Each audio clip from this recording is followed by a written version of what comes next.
নবান্ন অভিযান এবং সেই অভিযান ঘিরে কিন্তু আবার সাংবাদিক বৈঠক পুলিশের, সেদিকে নজর রাখবো।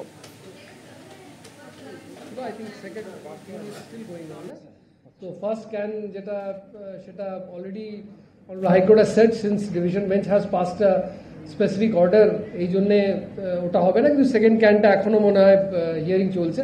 উইল ওয়েট ফর দ্যাট, কারণ আমাদের জন্য মাননীয় হাইকোর্টের যে কোনো অর্ডার্স একদম বকলমে ফলো করতে আমরা বাধ্য, এই জন্য will definitely also take that into consideration. কিন্তু একটু দেরি হয়ে যাচ্ছিল, এই জন্য উই ফেল্ট দ্যাট যে আমাদের ডিভিশন বেঞ্চের যে অর্ডারটা আছে, যে জাজমেন্টটা আছে, সেটা একটু বিস্তারিতভাবে আপনাদের বুঝিয়ে দেওয়া, এবং যেটা আমি প্রথমে একটু ওই জন্য একটু দীর্ঘ হয়ে গেল ব্যাপারটা, যে কোনো অর্গানাইজার্স কিন্তু আমাদের সঙ্গে যোগাযোগ কোনোভাবেই রাখছিলেন না, এই জন্যে through you to reach to the organisers এবং রিচ টু দি পাবলিক যে কালকের প্রোগ্রাম সম্বন্ধে, এবং অনারেবল হাইকোর্ট যা জাজমেন্ট দিয়েছেন সেটা একটু ডিটেলে বুঝিয়ে দেওয়ার জন্যে, এবং সেটা যেন চারিদিক দিয়ে আমাদের তরফ থেকে, অর্গানাইজারের তরফ থেকে হোক, পাবলিকের তরফ থেকে হোক, আপনাদের তরফ থেকে হোক, যেন বকলমে আমরা এটা ফলো করি এবং তাতে একটা সুষ্ঠুভাবে যেন প্রোগ্রামটা কালকে হতে পারে, সেটাই একটা উদ্দেশ্য আমাদের কালকের হোল এই প্রেস কনফারেন্সের।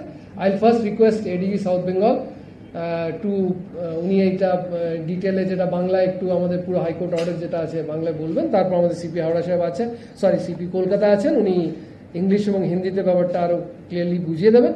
তারপর আপনাদের যদি কোনো কোয়েশ্চেন্স থাকে, will definitely take that questions and try to answer it to the best satisfaction possible, যাতে কোনো রকম কারোর মধ্যে কোনো দ্বিধা সংশয় না থাকে যে অনারেবল হাইকোর্ট কি বলেছেন, আমরা কি করতে চাইছি, এবং আমাদের কিরকম কোঅপারেশন এক্সপেক্ট করছি from the organisers and from the public. Thank you. Thank you sir. আগামীকালের যে প্রস্তাবিত নবান্ন অভিযান কর্মসূচি আছে সেই বিষয়ে মহামান্য উচ্চ আদালতের ডিভিশন বেঞ্চ যে রায় দিয়েছেন সেই বিষয়ে আপনাদের এবং আপনাদের মাধ্যমে রাজ্যের সাধারণ মানুষকে একটু অবহিত করতে চাই। প্রথমত, আদালত তাঁদের পর্যবেক্ষণে বলেছেন যে প্রতিবাদ করা ফান্ডামেন্টাল রাইটস এর মধ্যে পড়ে, মৌলিক অধিকারের মধ্যে পড়ে।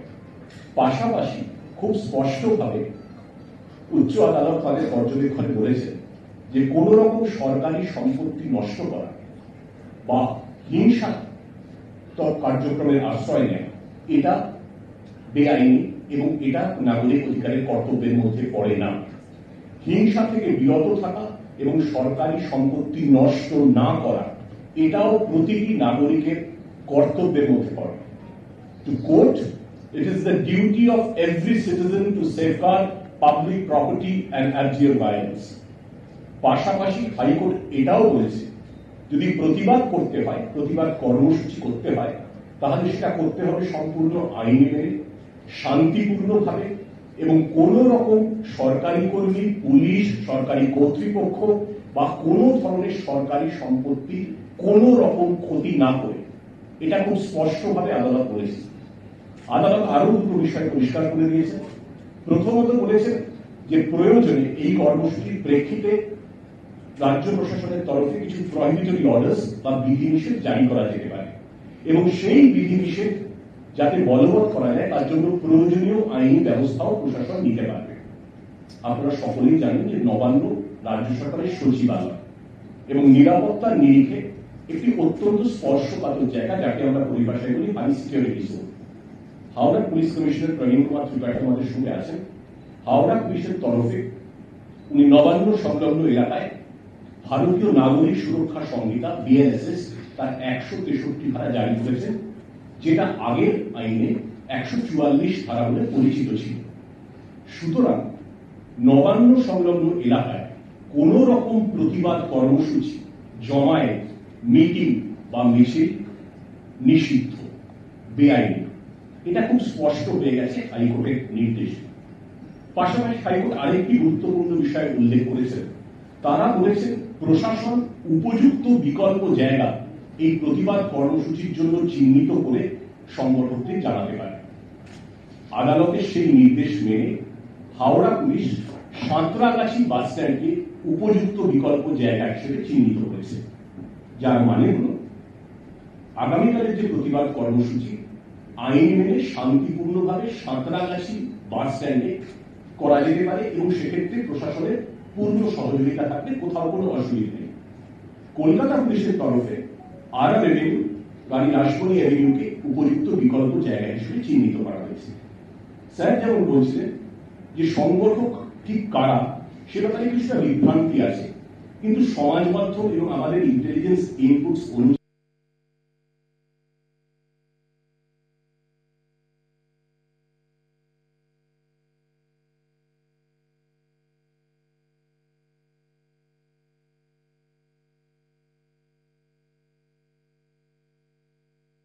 পুলিশের বৈঠক, এডিজি দক্ষিণবঙ্গ সুপ্রতিম সরকার, এডিজি আইন শৃঙ্খলা জাভেদ সামিম, সিপি হাওড়া প্রবীণ ত্রিপাঠী এবং সিপি কলকাতা মনোজ ভার্মা সেই বৈঠক ইতিমধ্যেই শুরু করেছেন।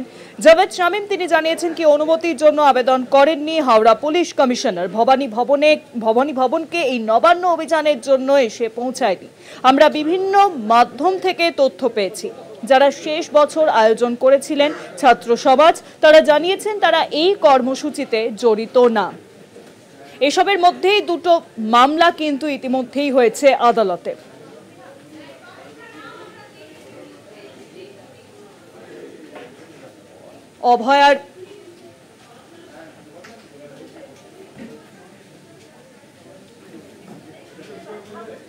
অভয়ার বিচার চেয়ে আগামীকাল কিন্তু নবান্ন অভিযানের ডাক দেওয়া হয়েছে এবং সেই নবান্ন অভিযানের জন্য ইতিমধ্যেই কিন্তু পুলিশের তরফে তৎপরতা একেবারে পুলিশের তরফে। কত বাস আসবে, কোথা থেকে লোক আসবে, কতজন আসবে, স্টেশনে রেলপথে কতজন, সড়ক পথে কতজন, তাহলে আমাদের সুবিধা হবে শান্তিপূর্ণভাবে কালকে এই প্রতিবাদ কর্মসূচিটাকে সুসম্পন্ন করতে।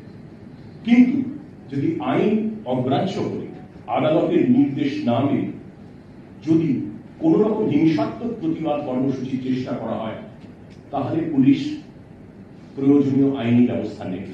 Let there be no doubts about that.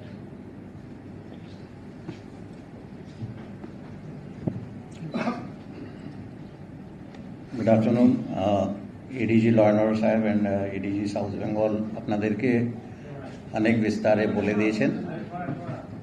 আমি জাস্ট একটু আবার রিপিট করব কিছু কিছু portion. I'll just read honourable high court গতকাল যেটা অর্ডার পাস করেছেন। একটা তো যেটা এডিজি সাউথ বেঙ্গল বললেন that right two protest is a fundamental right. So definitely protest করা যেতে পারে, কিন্তু তার মানে কি কি আছে সেটাও সবাইকে দেখতে হবে। Second is that the police has মাননীয় হাইকোর্ট যেটা বলেছেন, the police has already issued the prohibitory order and it will be open for the government to implement the said prohibitory order. So it is very clearly mentioned that যেখানে যেখানে prohibitory order আছে, it will be open for the government to implement that order. So that will be implemented. Prohibitory order in accordance with law and inform the organizers about adequate alternative place for protest. Alternative place of protest কি হবে সেটা ADG South Bengal বললেন। In case of Howrah Santragachi, in case of Kolkata it is RR avenue. And এটা আমরা যারা organisers we don't know কি organisers কারা আছেন, কিন্তু যেটা আমরা সংবাদ মাধ্যম বিভিন্ন জায়গা থেকে আমরা পেয়েছি যারা ডাইরেক্টলি ইনডাইরেক্টলি এই প্রোটেস্ট অর্গানাইজ করছেন বাট যারা পার্টিসিপেট করবেন ওদেরকে সবাইকে আপনাদের মাধ্যমে আমরা এটা বলতে চাইছি দ্যাট মাননীয় হাইকোর্ট কি বলেছে অ্যান্ড কি ডাইরেকশন আছে সেটা সবাই জেনে রাখবেন অ্যান্ড সেইভাবে ওরা এগোবেন এই আশা আমরা রাখছি। Then মাননীয় হাইকোর্ট আর একটা অবজার্ভ করেছেন that we are inclined to observe that it will be lawful for the persons participating in the protest to protest peacefully as law-abiding citizen and not cause any harm to the police or government authorities, buildings, public properties, etc. গতবার আমাদের যা experience আছে আপনারা সবাই জানেন কি কি হয়েছিল। সো হোপফুলি যারা কালকে পার্টিসিপেট করবেন they will remain peaceful and they will abide by the orders of Honorable High Court. Further, Manya High Court jeta observe করেছেন, it has been mentioned in the Constitution of India which emphasizes the importance of protecting public property. This article 51A bracket 1 contemplates that it is the duty of every citizen to safeguard public property and to abjure violence. তো এটা একদম clearly লেখা আছে। এছাড়াও আমাদের আরেকটা programme আছে, যেটা আপনারা সবাই জানেন, অভয়া মঞ্চ থেকে একটা কল দেওয়া হয়েছে ফর কালীঘাট অভিযান। ওদেরকে রিটার্নভাবে আমরা জানিয়ে দিয়েছিলাম দ্যাট ওখানে করা যাবে না, যেহেতু ওখানে প্রহিবিটরি অর্ডার আছে, অ্যান্ড অল্টারনেট জায়গায়ও ওদেরকে জানানো হয়েছে। সো উই হোপ দ্যাট ওরাও মানে যে আমরা সাজেশন দিয়েছি সেটা মানবে। এখনো পর্যন্ত ক্লিয়ার নেই, বাট এটা নিয়েও একটা মাননীয় হাইকোর্টে একটা এখন হিয়ারিং হচ্ছে একটা matter. So will wait for the order, and এই অর্ডার পাওয়ার পরে ফার্দার স্টেপস সবাইকে জানিয়ে দেওয়া হবে।